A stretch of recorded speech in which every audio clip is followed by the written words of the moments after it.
Hi everyone, once again you all welcome the wonderful session of the CP Smart Classes। CP Smart Class के इस बेहतरीन platform पे मैं Azhar sir आपका biology mentor फिर से आप सभी लोगों का बहुत स्वागत करता हूं और उम्मीद करता हूं कि आप अच्छे होंगे, हेल्दी होंगे और बहुत बेहतरीन डायरेक्शन में अपनी कॉम्पिटिटिव एग्ज़ाम की प्रिपरेशन को भी आगे बढ़ा रहे होंगे। आज सीपी स्मार्ट क्लास के इस प्लेटफॉर्म पर ये बायोलॉजी का मेरा 8वां लेक्चर है और इस लेक्चर को शुरू करने से पहले स्टूडेंट्स कुछ बातें जो मैं कई बार आपको बता भी चुका हूं कि सीपी स्मार्ट क्लास के प्लेटफॉर्म पर अब हर एक कॉम्पिटिटिव एग्ज़ाम की प्रिपरेशन कराई जा रही है। सीपी स्मार्ट क्लास अब एक ऐसा प्लेटफॉर्म बन चुका है जहां पर हर एक एग्ज़ाम दैट मीन्स अगर मैं बायोलॉजी की क्लासेस चाहिए मिलेंगी आपको, मैथमेटिक्स की क्लासेस मिलेंगी, इंग्लिश, कंप्यूटर साइंस, ठीक है, ये सारी क्लासेस यहाँ पर रन कर रही हैं।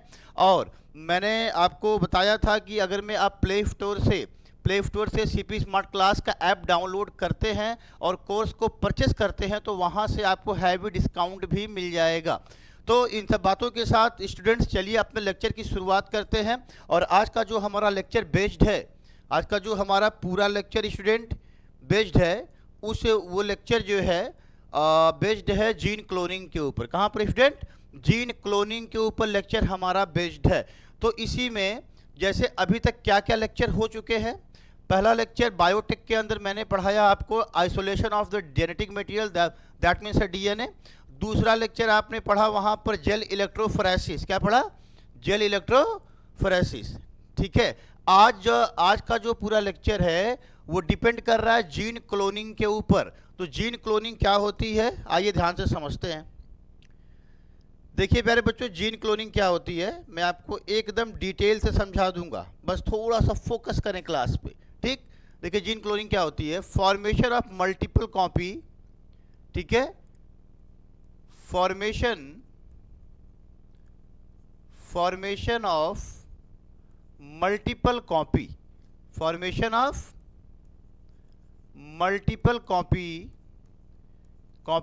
Multiple formation of multiple copy of gene, formation of multiple copy of gene, ठीक है, is called gene cloning, is called gene cloning। देखिए बायोटेक के अंदर जीन क्लोनिंग का एक बहुत बड़ा एस्पेक्ट है स्टूडेंट। जैसे बायोटेक का पूरा काम क्या है, पहले इसको एक थोड़ा रफ भाषा में समझिए कि एक ऑर्गेनिज्म से उसका डिज़ायरेबल हमको अपना डिज़ायरेबल जीन निकालना, जो जीन हमें चाहिए उस जीन को निकाल के दूसरे ऑर्गेनिज्म में ट्रांसफ़र कर देना, यही बायोटेक है। एक से जीन निकालेंगे दूसरे में जीन ट्रांसफ़र करेंगे, दिस इज़ द बायोटेक। और यहाँ पर जो मैंने डेफिनेशन लिखी इसका मतलब अभी आपको समझ में आएगा। ठीक है, अब देखिए स्टूडेंट एंशिएंट टाइम में क्या होता था। एंशिएंट टाइम में अगर मैं किसी को डायबिटीज़ होती थी, क्या होती थी? डायबिटीज़ एक बीमारी है, ठीक है, जो ये शुगर की बीमारी है डायबिटीज़। तो एंशिएंट टाइम में शुगर का कोई इलाज नहीं था। और आप जानते हैं कि शुगर की बीमारी कैसे होती है, जब इंसुलिन की मात्रा प्रभावित होती है। और ह्यूमन की बॉडी में जो इंसुलिन है बनता कहाँ से? पैंक्रियास से। बात समझिएगा, हमारी बॉडी में एक ग्लैंड है स्टूडेंट, हमारी बॉडी में क्या है? एक ग्लैंड है, ये लीफ लाइक स्ट्रक्चर वो होती है इस तरीके से। इस ग्लैंड को आप बोलते हो पैंक्रियास। क्या बोलते हो? पैंक्रियास बोलते हो। ग्लैंड को क्या बोलते हो आप? पैंक्रियास। ठीक है, अब स्टूडेंट ये जो पैंक्रियास आप देख रहे हैं ये 3 सेल से मिलके बना होता है, alpha cell, beta cell and delta cell. Alpha cell, beta cell and delta cell. आप पैंक्रियास का नाम तो सुने होंगे। तो पैंक्रियास 3 सेल से मिलके बना है, अल्फा सेल, बीटा सेल और डेल्टा सेल। अल्फा सेल ये क्या रिलीज करता है? ग्लूकेगॉन निकालता है, ग्लूकेगॉन। अब यही मेन चीज़ है बेटा, जो बीटा सेल है वो निकालता है इंसुलिन हार्मोन। क्या निकालता है? Insulin hormone. ठीक है, बीटा सेल से क्या निकला? Insulin hormone. और डेल्टा सेल निकालता है सोमैटोस्टैनिन हार्मोन। तो हमें आज के जो कॉन्सेप्ट को समझना है उस कॉन्सेप्ट के लिए हमारा ध्यान कहाँ पर होना चाहिए? इंसुलिन हार्मोन के ऊपर। देखिए ये एक रूपरेखा मैं तैयार कर रहा हूं जीन क्लोनिंग समझाने के लिए, ठीक है। अब बात समझिए कि आपसे अगर मैं ये कोई पूछे या कॉम्पिटिटिव एग्जाम में क्वेश्चन आ जाए कि पैंक्रियाज के किस सेल से इंसुलिन हार्मोन निकलता है, तो आप कहोगे सर पैंक्रियाज के बीटा सेल से इंसुलिन हार्मोन निकलता है। एक क्वेश्चन तो ये हो गया, बात समझ में आ रही है। चलिए दूसरा क्वेश्चन यहाँ पर कि अगर मैं पैंक्रियाज से इंसुलिन का सिक्रीशन गड़बड़ हो जाए, हमारे पैंक्रियाज से इंसुलिन का बनना कम या ज़्यादा हो जाए, बात समझ में आ रही है, तो ह्यूमन को क्या हो जाती है? डायबिटीज़ हो जाती है। और एंशिएंट टाइम में, पहले के समय में जब किसी ह्यूमन को डायबिटीज़ होती थी, जब बीमारी ये होती थी, तो उस समय मेडिकल फैसिलिटीज़ इतनी अच्छी थी नहीं, उस समय टेक्नोलॉजी इतनी अच्छी थी नहीं, तो उस समय ह्यूमन को जब डायबिटीज़ होती थी तो ह्यूमन की डेथ हो जाती थी, क्योंकि उस समय कोई इलाज नहीं था शुगर का। आज सोचो कि उस समय इफिडेंट काऊ से, कहाँ से? काऊ से, पिग से, है ना, मतलब एनिमल से, एक तरीके से कह लो, क्या एनिमल से कह लो, सीधा सीधा क्या कह लो, खासकर पिग का जो है, क्या पिग या तो जो एनिमल्स होते हैं, बात समझ में आ रही है, इससे इंसुलिन निकाला जाता था, पिग और एनिमल से। और जानवरों का इंसुलिन निकाल के किसको ट्रांसफर किया जाता था? जानवरों का इंसुलिन निकाल के किसको ट्रांसफर किया जाता था? ह्यूमन को, ह्यूमन को। अब भाई आप सोचो ना कि जो जानवर का इंसुलिन है वो ह्यूमन के इंसुलिन से तो अलग होगा, तो अगर मैं जानवर का इंसुलिन हम ह्यूमन को ट्रांसफर करेंगे तो ह्यूमन के अंदर एलर्जिक रिएक्शन हो जाती थी। क्या हो जाती थी स्टूडेंट? ह्यूमन के अंदर एलर्जिक रिएक्शन हो जाती थी उनके बॉडी के अंदर, क्योंकि ये इंसुलिन उन्हें सूट नहीं करता था और कभी कभी ह्यूमन की डेथ भी हो जाती थी। बात समझ में आ रही है?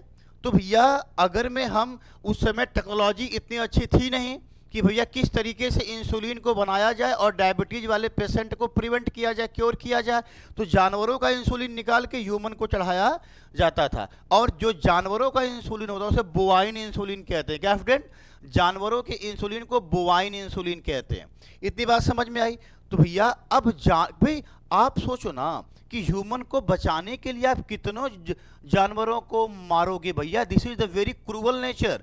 ये जो है हमारे समाज और जो है एक तरीके से नेचर के खिलाफ है भाई। हत्या क्या है? नेचर के खिलाफ है, तो ऐसा तो हमें करना ही नहीं है, ठीक है। तो कितने जानवरों को मार के आप उनका इंसुलिन निकाल के ह्यूमन को देंगे? पहले ऐसा चलता था, है ना। लेकिन जब बायोटेक्नोलॉजी आई तो उसने इस जो है कंप्लीट मेथड को अवॉइड किया और एक नया तरीका अपनाया।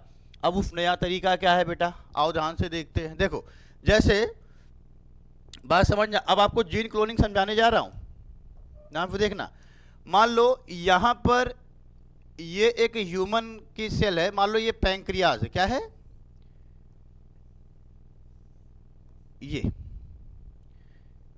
ठीक है स्टूडेंट, ध्यान से देखिएगा। ये जो है मैं कह रहा हूं कि ये ह्यूमन का क्या है? पैंक्रियाज है। पैंक्रियाज वो ग्लैंड है जिसमें जो क्या बनाती है? Insulin hormone. तो बाबू every gene is responsible for a particular character. Body में जितने भी कैरेक्टर है उसके लिए एक न एक जीन रिस्पॉन्सिबल है। तो हमने क्या कहा स्टूडेंट कि यहाँ पर इंसुलिन का, बात समझिएगा प्यारे बच्चों, यहाँ पर इंसुलिन का ये डीएनए है, क्या है?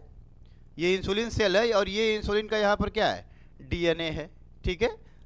ये जो है कि ये क्या है स्टूडेंट? ये देखिए ये डीएनए है, समझ में आ रहा है?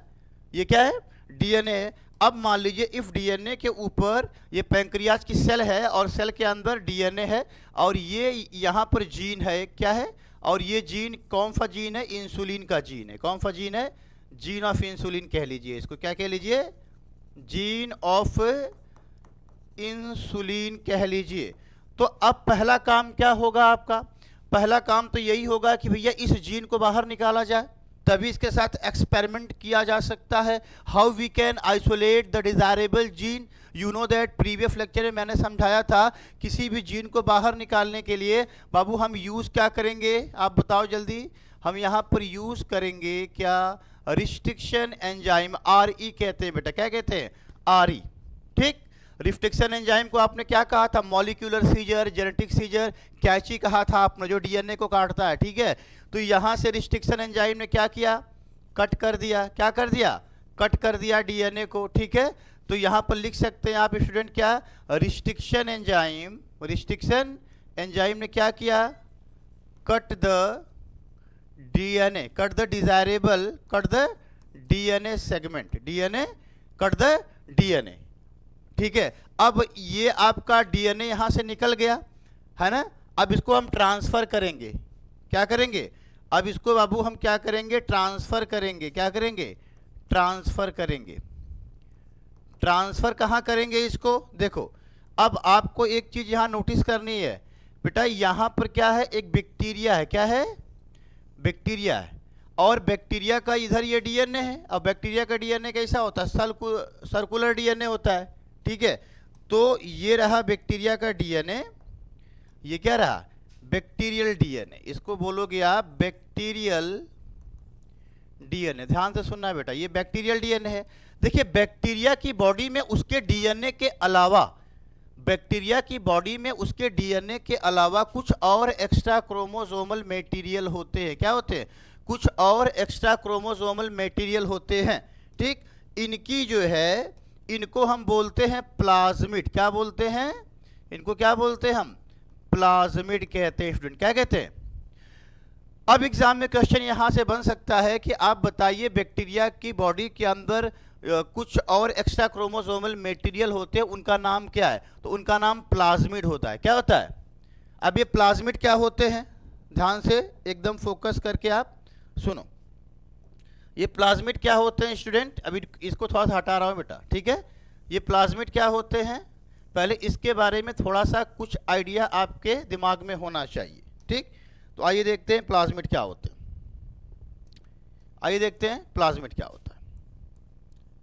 प्लाज्मिड, देखिए प्लाज्मिड कैसे होते हैं? पॉइंट नंबर 1, ये सर्कुलर होते हैं स्टूडेंट। प्लाज्मिड कैसे होते हैं? सर्कुलर होते हैं। Point number 2, extra chromosomal material होते हैं। एक्स्ट्रा क्रोमोसोमल मटेरियल होते हैं, ये एक्स्ट्रा क्रोमोसोमल मटेरियल होते हैं। Point number C, self replicating होते हैं। सेल्फ रेप्लिकेटिंग होते हैं, ठीक है। पॉइंट नंबर 4, बैक्टीरिया के लिए नॉन इसेंशियल होते हैं। नॉन इसेंशियल होते हैं, ठीक है। और इनके पास क्या नहीं होता है? No anti resistant, no anti resistant gene, no anti resistant gene. देखिए, पहले बात तो आपको प्लाज्मिड के इतने फीचर याद होने चाहिए कि प्लाज्मिड जो होते हैं वो कैसे होते हैं? सर्कुलर होते हैं, एक्स्ट्रा क्रोमोसोमल मटेरियल होते हैं, खुद से रेप्लिकेट कर लाते हैं, खुद से रेप्लिकेशन करके अपने नंबर को बढ़ा सकते हैं। ये नॉन इसेंशियल होते हैं, मतलब बैक्टीरिया से हम इनको बाहर भी निकाल दें तो इस बैक्टीरिया के ऊपर कोई फर्क नहीं पड़ेगा इसका, ठीक है। नो जो है एंटी रेजिस्टेंट जीन, इनके पास एंटी रेजिस्टेंट जीन नहीं होता है। मतलब अगर मैं इनको एंटी रेजिस्टेंट वाले मीडियम में रखा जाए तो ये मर जाएंगे, है ना। इसके बारे में भी आगे इसके ऊपर लेक्चर में आपको दूंगा कि एंटी रेजिस्टेंट जीन वाला क्या है। अब बाबू हम क्या करेंगे, इनका नंबर किसी भी प्लाज्मिड के अंदर इनका नंबर 0 से लेके 1 से लेके, ठीक है, 1 से लेके कितना हो सकता है? 100 तक हो सकता है। किसी भी बैक्टीरिया के अंदर प्लाज्मिड का नंबर कितना हो सकता है? 1 से लेके 100 तक हो सकता है, ठीक। अब चलिए, अब देखिए यहां पर क्या होगा स्टूडेंट। अब यहां पर क्या होगा कि हम इसको क्या करेंगे, हम इस प्लाज्मिड को निकाल लिए बाहर बाबू, यहां करते हैं स्टूडेंट। हम इस प्लाज्मिड को क्या किए? बाहर निकाल लिए। देखिए ऐसे प्लाज्मिड को क्या किए? हम बाहर निकाल लिए, ठीक है। ये प्लाज्मिड है और प्लाज्मिड को मैंने लिखा ना नॉन इसेंशियल। बैक्टीरिया की बॉडी से अगर मैं प्लाज्मिड को बाहर भी निकाल लोगे तो इस बैक्टीरिया को कोई फर्क नहीं पड़ेगा, ठीक है। इसके पास कुछ नेचर है भाई। अब सुनो बेटा, अब क्या करोगे आप? ध्यान से सुनोगे, यहीं पर चीजें समझनी है आपको, ठीक है। अब देखो क्या होगा, अब देखो स्टूडेंट क्या होगा यहां पर कि आपने यहां पर क्या किया था? आपने यहां पर निकाला था क्या? ह्यूमन का, ये पैंक्रियाज ह्यूमन के अंदर है और ह्यूमन का एक डीएनए निकाल लिया था जो कि इंसुलिन के लिए रिस्पॉन्सिबल है।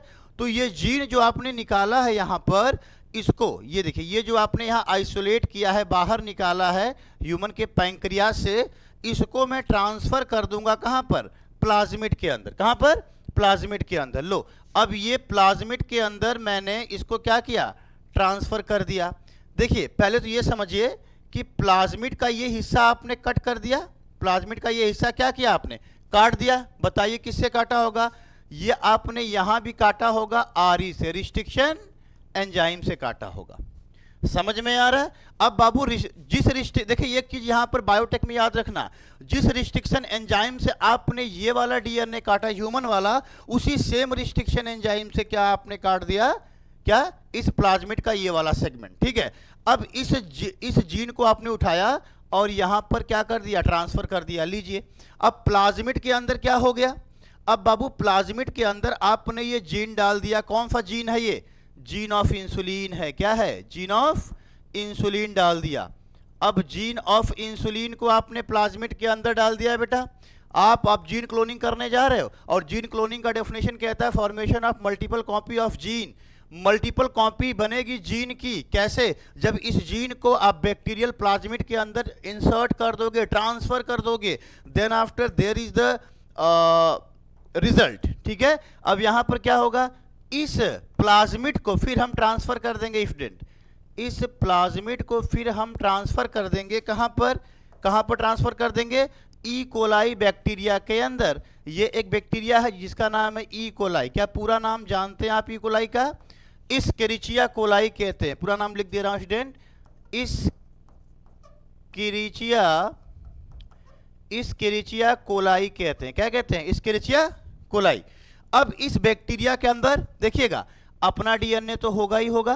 ठीक है, अपना डीएनए तो होगा ई कोलाई का, और जो आपने प्लाज्मिड, बात सुनिएगा, जो आपने प्लाज्मिड यहां पर उसमें ह्यूमन के इंसुलिन वाला जीन डाल दिया है, इस प्लाज्मिड को भी हम भेज दिए कहां पर? बैक्टीरिया के अंदर हमने ट्रांसफर कर दिया। क्या कर दिया? ट्रांसफर कर दिया। कर दिया स्टूडेंट। जब आपने यहां उसको ट्रांसफर कर दिया, तो अब इस प्लाज्मिड का नेचर क्या है? देखिए, बैक्टीरिया रेप्लिकेट करेगा। बैक्टीरिया क्या करेगा? ये बैक्टीरिया क्या करेगा? रेप्लिकेट करेगा। बैक्टीरिया का मल्टीप्लिकेशन टाइम बहुत ज्यादा होता है। क्या आप बता सकते हो कि ई कोलाई का, ये क्वेश्चन एग्जाम में आया हुआ, ई कोलाई का रेप्लिकेशन टाइम, ई कोलाई का रेप्लिकेशन टाइम कितना होता है बेटा? ई कोलाई का रेप्लिकेशन टाइम होता है 20 मिनट। कितना होता है? 20 मिनट होता है। हर 20 मिनट में ये ई कोलाई की सेल टूटेगी। क्या करेगी?